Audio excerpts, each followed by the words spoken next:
प्रिय श्रोता, आपका यहां होना कोई संयोग नहीं है।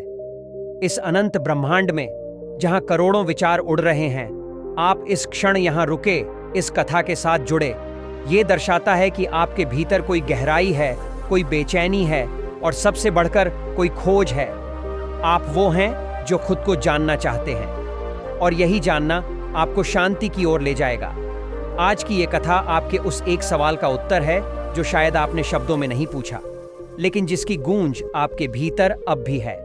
तो आइए इस यात्रा में एक साथ चलें, सांस की डोर पकड़कर मन की स्मृति तक उतरें। एक बालक था, 10 वर्ष का, बहुत होशियार, पर एक भूल कर बैठा।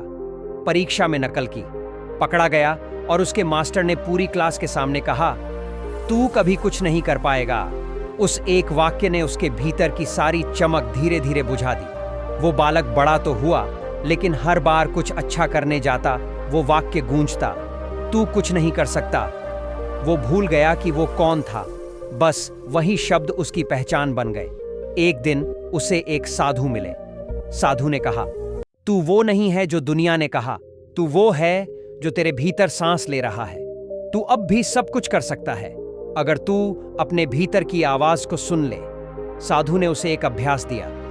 हर दिन बैठो, आंखें बंद करो और जब सांस भीतर जाए तो कहो, मैं स्मरण कर रहा हूं। जब सांस बाहर आए तो कहो, मैं वही हूं जो अब भी चमक सकता है। उसने ये अभ्यास किया, सप्ताह दर सप्ताह। धीरे धीरे उस मास्टर की आवाज धुंधली होने लगी और एक नई आवाज उभरने लगी, तू काबिल है, तू रोशनी है, तू सत्य है।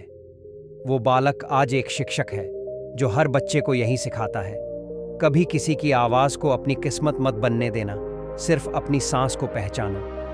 हे मेरे आत्मीय श्रोता, आपने इस कहानी को सुना, लेकिन सिर्फ कानों से नहीं, अपने दिल से। आप में वही शक्ति है जो उस बालक में थी। अगर आपने जीवन में कभी ऐसा सुना है, तू नहीं कर सकता, तो इस सांस से जवाब दीजिए, मैं कर चुका हूं, मैं कर रहा हूं और मैं कर सकता हूं। आप एक आश्चर्य हैं, आप कोई आम श्रोता नहीं, आप वो आत्मा हैं जो अंधेरे में रोशनी की तलाश करते हुए खुद दीपक बन जाती है। अगर ये कथा आपके मन की किसी गांठ को खोल पाई हो, तो उसे वहीं न रोकिए। इसे किसी ऐसे तक भेजिए जो अब भी अपने अतीत में फंसा हुआ है। और अगर आप हर दिन ऐसे ही कुछ पल चाहते हैं जहां आपको कोई याद दिलाए कि आप काबिल हैं, तो इस धार्मिक सुविचार चैनल को सब्सक्राइब कीजिए। यहां हर शब्द आपके सम्मान में लिखा गया है, हर कहानी आप जैसी आत्मा के लिए। आपका होना हमारे लिए एक सौभाग्य है।